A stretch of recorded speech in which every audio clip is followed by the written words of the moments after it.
ఇవాళ BRS party ఈ ప్రభుత్వం ఇచ్చిన హామీల గురించి ఇప్పుడేం తొందరపడే పని లేదని చెప్పి కేసీఆర్ గారు చెప్పిన మాట ప్రకారమే ఇప్పటి వరకు హామీల విషయంలో మేము ఇంకేం నిలదీయటం ప్రారంభించలే ప్రభుత్వాన్ని.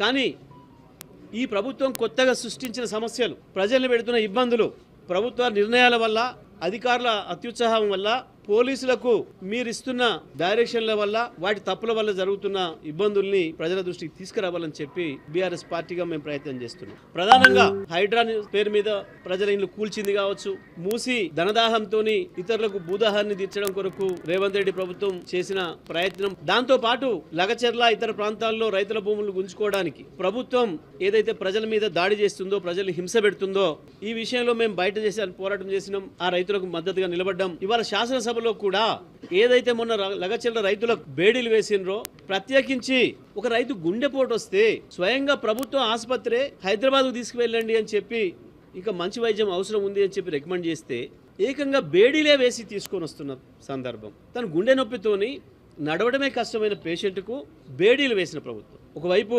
ముఖ్యమంత్రి గారేమో జైపూర్లోనో ఉదయపూర్లోనో విహారయాత్రలు చేస్తున్నాడు, ఇంకొక వైపు ఇక్కడ ఆయన పోలీసులేమో ఆయన ఇచ్చిన ఆదేశాల మేరకు లగచెర్ల రైతులకు బేడీలు వేసి ఆసుపత్రిలో తీసుకుపోయే పరిస్థితిలో ఉంది. ఇది ఇవాళ ఈ రాష్ట్ర ముఖ్యమంత్రి, ఈ రాష్ట్ర ప్రభుత్వం చేస్తున్న పని. రైతులకు బేడీలు, ముఖ్యమంత్రులు, మంత్రులు విహారయాత్రలు, ఇది ఇవాళ జరుగుతుంది ఈ రాష్ట్రంలో. మేము ఇవాళ ఈ సమస్య యొక్క ప్రాధాన్యతను దృష్టిలో పెట్టుకొని ప్రభుత్వం దృష్టి తీసుకుపోవాలని, అది చర్చ చేయాలని చెప్పి మేము ఇవాళ శాసనసభలో వాయిదా తీర్మానం అడిగితే ప్రభుత్వం పారిపోయింది. ఆ చర్చను తీసుకోవడం ఇష్టం లేక, జరిగిన వాస్తవాలను వినడం ఇష్టం లేక ఈ ప్రభుత్వం పారిపోయింది. మీరు శాసనసభలో మందబలం ఉందని, స్పీకర్ గారు మీ చేతిలో ఉన్నాడని శాసనసభ నుంచి పారిపోయినా ప్రజాక్షేత్రం నుంచి పారిపోలేరు మీరు. మేము స్పీకర్ గారికి పదే పదే విజ్ఞప్తి చేసినాం. మీరు స్పీకర్ గా కూర్చున్నప్పుడు మీరు కాంగ్రెస్ పక్ష నాయకుడిని, కాంగ్రెస్ శాసనసభ్యుని అనే విషయం మర్చిపోవాలి.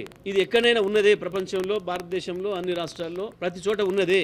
ఒకసారి మీరు స్పీకర్ అయిన తర్వాత కాంగ్రెస్ పార్టీ పక్షపాత వైఖరి చేయడం, ప్రభుత్వ పక్షపాత వైఖరిలో ఉండడం సరైనది కాదు. కనీసం క్వశ్చన్ అవర్లో కూడా మా సభ్యులు అడిగితే, మా సీనియర్ సభ్యులు అడిగితేనేమో సమయం ఏమంటే అందులో మీ పేరు లేదు, ఇవ్వము అని మాట్లాడటం. అదే ప్రభుత్వ పక్షం వైపు నుంచి పేరు లేని వాళ్లకు కేవలం సబ్జెక్టు లేకుండా బూతులు మాట్లాడే వాళ్ళకు కూడా అవకాశాలు ఇచ్చే పరిస్థితి. మా ప్రశ్నలు వచ్చే సమయానికి వాయిదా వేయటం. మేము చాలా స్పష్టంగా చెప్తా ఉన్నాం, స్పీకర్ గారు ప్రభుత్వంలో భాగం కాకూడదు.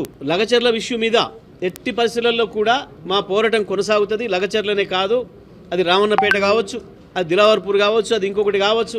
రాష్ట్రంలో ఈ ప్రభుత్వం చేస్తున్న హింసాత్మక సంఘటనలన్నింటినీ కూడా, ప్రజల్ని ఏదైతే హింస పెడుతున్నారో వాటన్నిటి విషయంలో కూడా మేము పూర్తి స్థాయిలో ప్రజల వెంట ఉంటాం. మీరు ప్రజలు పెడుతున్న హింసను మేము అడ్డుకుంటాం. మేము హింసపడడానికనే సిద్ధంగా ఉన్నాం తప్ప మీతోని ప్రజలకు ఇబ్బంది కాకుండా వాళ్ళని కాపాడడంలో ప్రధాన ప్రతిపక్షంగా మేము ఎప్పటికి కూడా ముందే ఉంటాం. ఇవాళ ఒక్కరోజు తప్పించుకున్నా మళ్ళీ ఆ సమస్యను ప్రజల దృష్టికి ప్రభుత్వం మెడలు వంచేదానికి కావాల్సిన పద్ధతుల్లో మా పోరాటం కొనసాగుతుంది.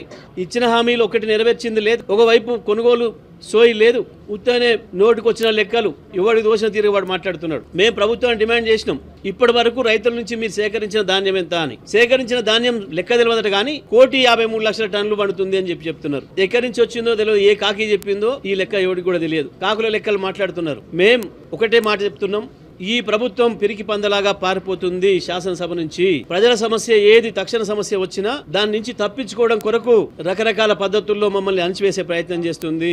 అయినా మేము ఎట్టి పరిస్థితుల్లో వదిలేది లేదు. ఆ లగచెర్ల గిరిజన రైతుల తరఫున మా పోరాటం కొనసాగిస్తాం. శాసనసభ ఉన్నన్ని రోజులు శాసనసభలో చర్చకు తెచ్చే ప్రయత్నం చేస్తాం. ఆ తర్వాత ప్రజా బాహుళ్యంలో కూడా మేము ఈ ప్రభుత్వాన్ని ఎండగడుతూనే ఉంటాం.